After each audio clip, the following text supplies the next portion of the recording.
ለአንድ ወራት ወይም ደግሞ ለ30 ቀናት በተከታታይ ቡናን ብትጠጡ በጤናችሁ ላይ ምን ለውጦችን እንደምትመለከቱ በደንብ እነግራችኋለሁኝ። በየሳምንቱ ምን እንደሚከሰት በዝርዝር እነግራችኋለሁኝ። ቡናን ለ30 ቀናት በየቀኑ መጠጣት በኃይላችሁ፣ በአንጎል ስራ፣ በሜታቦሊዝም እናም በስሜታችሁ ላይ ጭምር የሚታዩ ለውጦችን ሊያመጣ ይችላል። በተለይም በቀን ከ1 እስከ 2 ስኒ ከጠጣችሁ ያለ ስኳር ወይም ደግሞ ያለ ክሬም ማለት ነው። ቡና ካፌን፣ አንቲ ኦክሲዳንቶችን፣ ፖሊፊኖልስ፣ ክሎሮጂኒክ አሲድ እናም አነስተኛ መጠን ያለው ማግኒዥየም እና ፖታሲየምን ይይዛል። ታዲያ ለ30 ቀናት ወይም ለአንድ ወር በተከታታይ ቡናን ብትጠጡ ምን ሊፈጠር ይችላል? አንደኛ፣ ሳምንት አንድ ላይ ፈጣን ኃይልና የአንጎል መነቃቃትን ታገኛላችሁ። ከ30 እስከ 60 ደቂቃዎች ውስጥ የሚከሰተው ነገር ካፌን አዴኖሲን የእንቅልፍ ስሜትን የሚፈጥር የአንጎል ኬሚካልን ያግዳል ወይም ደግሞ ይገታል። በዚህ አማካኝነት ከፍተኛ ንቁ መሆን፣ የተሻለ ትኩረት፣ የአእምሮ ድካም መቀነስና የምላሽ ሰዓት መሻሻልን ታስተውላላችሁ። ቡና ዶፓሚን እናም ኖርፊኒፍሪንን ያነቃቃል። ይህም ተነሳሽነትን እናም ትኩረትን ያሻሽላል። በውጤቱም የተሻለ ምርታማነት፣ የተሻሻለ የጠዋት ስሜትና የአንጎል ጭጋግ መቀነስን ታስተውላላችሁ።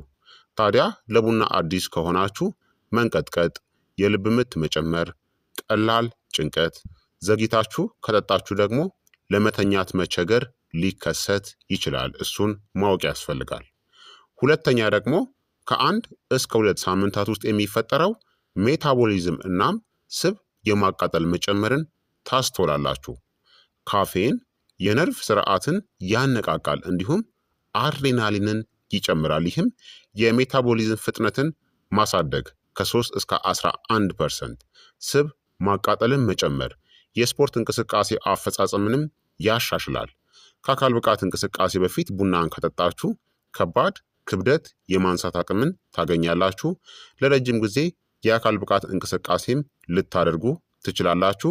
የድካም መቀነስም ይሰማችኋል።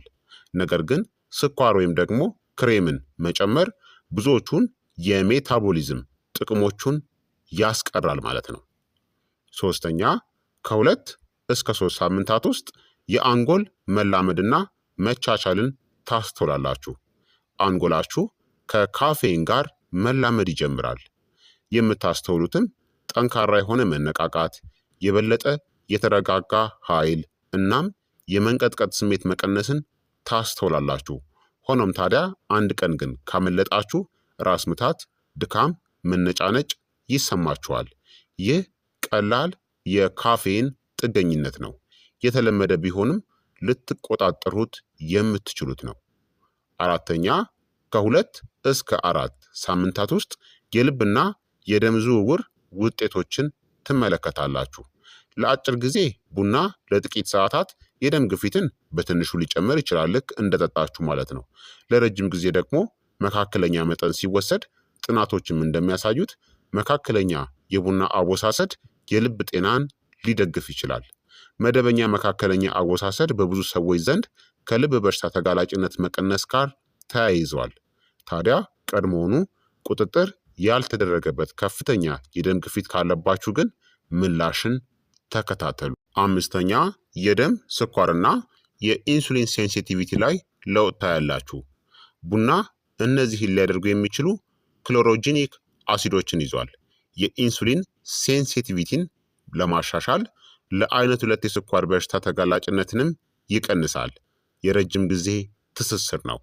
ታዲያ መጠጣት በጀመራችሁ ከ30 ቀናት በኋላ የምታስተውሉት በምግብ መካከል የበለጠ የተረጋጋ ኃይል፣ አነስተኛ የደም ስኳር ድንገተኛ መቀነስ። ነገር ግን ስኳርን ከጨመራችሁ ይህ ጥቅም ይጠፋል ማለት ነው። ስድስተኛ፣ ኃይለኛ የአንቲኦክሲዳንት ጥበቃ ይኖራል። ቡና በብዙ የአመጋገብ ስርዓቶች ውስጥ ከትልቁ የአንቲኦክሲዳንት ምንጮች ውስጥ አንዱ ነው። አንቲኦክሲዳንቶች ደግሞ ብግነት ወይም ደግሞ ኢንፍላሜሽንን ይቀንሳሉ፣ ሴሎችን ከኦክሲዲቲቭ ስትረስም ይጠብቃሉ፣ የጉበታችንን ጤናንም ይደግፋሉ። በ30 ቀናት ውስጥ ወጥ የሆነ አወሳሰድ ካላችሁ የብግነት ውጥረትን ሊቀንስ ይችላል፣ የረጅም ጊዜ የሴል ጥገናንም ይደግፋል። 7ኛ የጉበት ጥቅሞችንም ይሰጣል፣ ጉበትን ይደግፋል። መደበኛ መካከለኛ የቡና ፍጆታ ወይም አጠቃቀም የስባማ ጉበት ተጋላጭነትን ለመቀነስ፣ በአንዳንድ ሰዎች ላይ የጉበት ኢንዛይም መጠንን ለመቀነስ፣ ከጉበት ጉዳትም ለመከላከል ይረዳል። የጉበት ኢንዛይሞቻችሁ በትንሹ ከፍ ካሉ መካከለኛ ቡና መሻሻልን ሊደግፍ ይችላል። ታዲያ ሕክምናን ግን አይተካም። 8ኛ የምግብ መፈጨትና የአንጀት እንቅስቃሴ ላይ ለውጥን ታያላችሁ። ቡና የትልቁ አንጀት መኮማተርን ያነቃቃል። በጥቂት ቀናት ውስጥ ቀላል የሆነ የአንጀት እንቅስቃሴ እንዲሁም የሆድ ድርቀት መቀነስንም ታስተውላላችሁ። ነገር ግን በአንዳንድ ሰዎች ላይ ደግሞ የቃር ወይም ደግሞ የአሲድ ሪፍለክስ ስሜት ሊባባስ ይችላል። የጨጓራ መቆጣትም ሊከሰት ይችላል ማለት ነው። የጨጓራ ህመም ወይም ደግሞ ጋስትራይተስ ወይም ቁስለት ካለባችሁ ቡና ምልክቶቹን ሊያባብስ ይችላል። እንዲሁም ቡናን ከጠጣችሁ በኋላ በደንብ ውሃን መጠጣት አለባችሁ። ምክንያቱም ቡና ሰውነታችንን ስለሚያደርቅ ማለት ነው። በቂ ውሃን ካልጠጣችሁ ድርቀት ይከሰታል። 9ኛ የእንቅልፍ ለውጦችን ታስተውላላችሁ። ዘግይታችሁ ከቀኑ ከ8 እስከ 9 ሰዓት በኋላ ቡና ከተወሰደ የቡና ካፌን ጥልቅ እንቅልፍን ሊቀንስ ይችላል። የሜላቶኒን መለቀቅን ሊያዘገይም ይችላል። እንቅልፍ ቢወስዳችሁም እንኳን የእንቅልፍ ጥራት ሊቀንስ ይችላል። ከመተኛታችሁ ከ6 እስከ 8 ሰዓታት በፊት ቡና መጠጣትን አስወግዱ። ምክንያቱም እንቅልፍን ይረብሻችኋል። እንቅልፍን ባይረብሻችሁም እንኳን ጤናማ እናም ጥራት ያለው እንቅልፍ እንዳትተኙም ያደርጋል። 10ኛ የስሜትና የአእምሮ ጤና ውጤቶችን ትመለከታላችሁ። መካከለኛ የሆነ የቡና አወሳሰድ ከዝቅተኛ የድብርት ተጋላጭነት፣ ከተሻሻለ ስሜት፣ ከፍተኛ ከሆነ ንቃት ጋርም የተያያዘ ነው። ነገር ግን በጣም ብዙ መጠጣት ጭንቀት፣ መረበሽ፣ የድንጋጤ ምልክቶችንም ያስከትላል።